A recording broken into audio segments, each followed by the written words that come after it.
You thought The Masked Singer included the best-kept secret in Hollywood, just trumped it. The season 1 finale not only revealed Barbara Morgan, yes, it was all along, but also revealed one of the many reasons that Jon took his own life, and it was a big one. Delilah sought out the real Barbara Morgan. She had been going by the name of Emma and demanded answers, despite Barbara's husband Mitch's refusal. Eventually, Barbara told Mitch that she needed to share and that Delilah would be gone by the time their son Patrick got home. When Mitch left, Barbara came clean to Delilah. Barbara was not with Jon, but actually with Jon's college roommate Dave before Delilah was in the picture. Jon convinced Dave to go with him to a real estate conference. In flashbacks, it was revealed that Dave boarded the plane without Jon. He ran to get a bottle of wine, and he ended up missing the flight. The flight attendant Sophie, sound familiar? Wouldn't let him on the plane since the door had already closed. The flight was American Airlines Flight 11 from Boston to Los Angeles. Ever since that day, September 11, 2001, he blamed himself for Dave's death. In March 2001, Jon and Barbara met up at the gate on Dave's birthday. Barbara was pregnant with Dave's baby and engaged to Mitch, a first responder. Mitch agreed to raise the son as his own. In fact, the kid still didn't know his father had died. Jon felt she had moved on too fast, and they got into a fight. He told her she was pretending Dave never existed. In Jon's goodbye video to Barbara that she was now showing Delilah, he said he'd never forgive himself for saying that. He also told Barbara he did find something to live for, just like she told him to. That was the day he met Delilah. In fact, they met at the airport bar, and she wrote her phone number on the back of the ticket from September 11 that he couldn't throw out.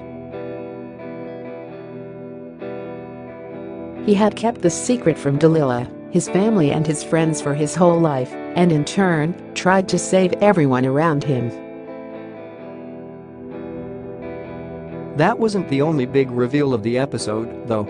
Barbara and Dave's son came home at the end and watched Jon's tape, and it was PJ.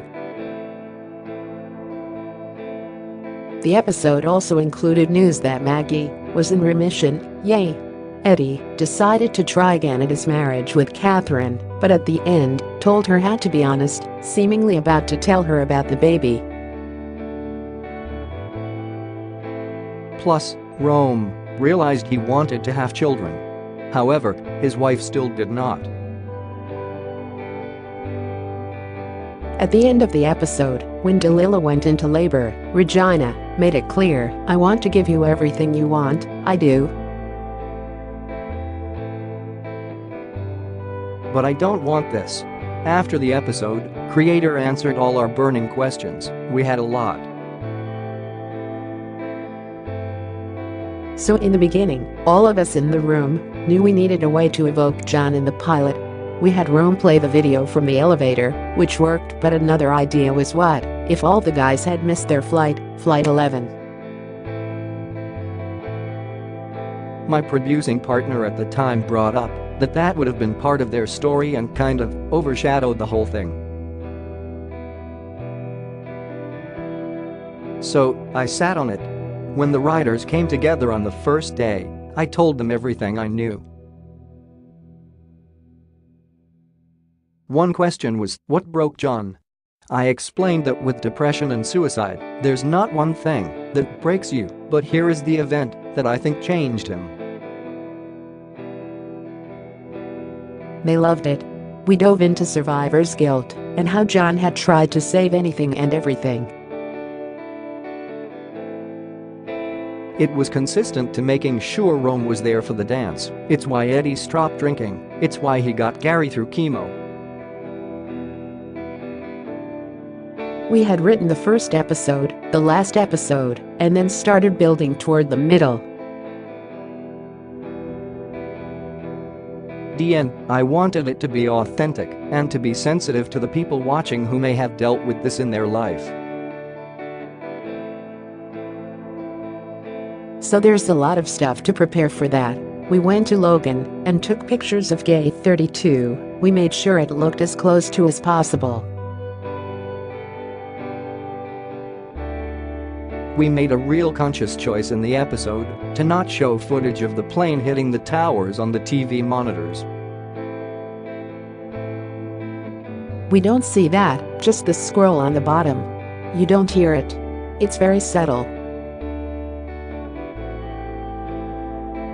The newspaper front cover, I made sure it was the actual newspaper from that day. When we saw the flight board, the correct flights that were announced around it, we just wanted to be very sensitive, like hopefully we have with the other topics in our show, to the family members who have lost someone.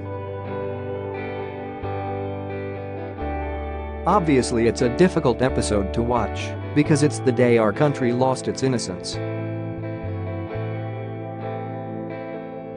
It's more difficult for the families of the loved ones who have lost people.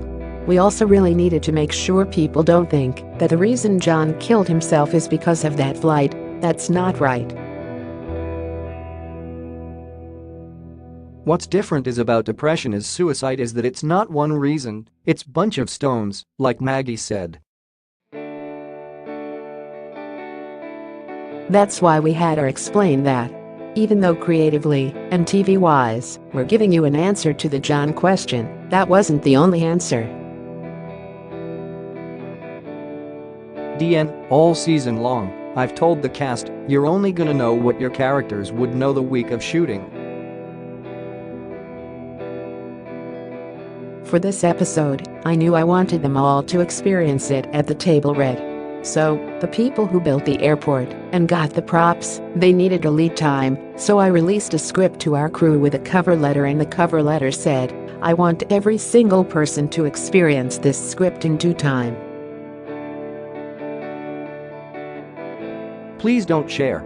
So I flew to Vancouver and we did a table read together, and they all read. It was just so moving. When did the scene at the cemetery at the table read, he did a cold read, he hadn't read it before. He was moved, and it was so beautiful, I was like, just do that rolling. And he did. I think it's the best scene he's done all season. DN, so, I did that interview after 4x13 had aired. I said we are going to say goodbye to a character. I was always talking about Ashley, but I realized, as soon as I said it, people would think it was Maggie and I would never lie to fans of the show. We went into our back order knowing, I want to tease people about Maggie. The tweet I get the most is please let people live. I think where that comes from is people in their real lives who lose people to cancer, they wish they could rewrite that ending. DN, well, he didn't tell her at the end, but we assume it.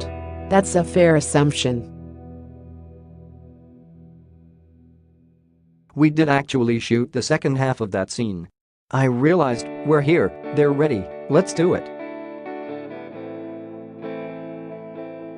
I had already written it. It is great, the two of them are phenomenal together. As for what's next, I mean, he's almost home, and information comes out that changes everything. Or does it?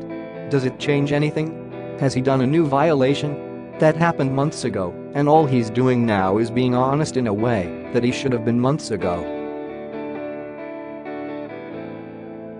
I'm so excited to write that for season 2, because it's an impossible situation. DN, so we planted that scene early on, when you think she found the baby hat, but actually found the suicide note. This is very much based on my own marriage, including the fact that our conversation happened in a car dealership. We got married saying no kids and we meant it. We were married for 8 years without kids, and then she was in the market for a car. We were debating between 2 cars and I said, "That's the car you get, you're gonna have kids in the next few years," and she said, "I think we should get it." Now our story ended with us happily married almost 20 years, 2 kids. Thankfully for us, we both changed our mind, but for Rome and Regina, right now, they're in different places. We know something happened to her when she was younger, so I'm sure that's going to be a big part of season 2. And so you wonder if Rome will change his mind? Or will she? Are they both going to, or is this going to be the thing that separates them?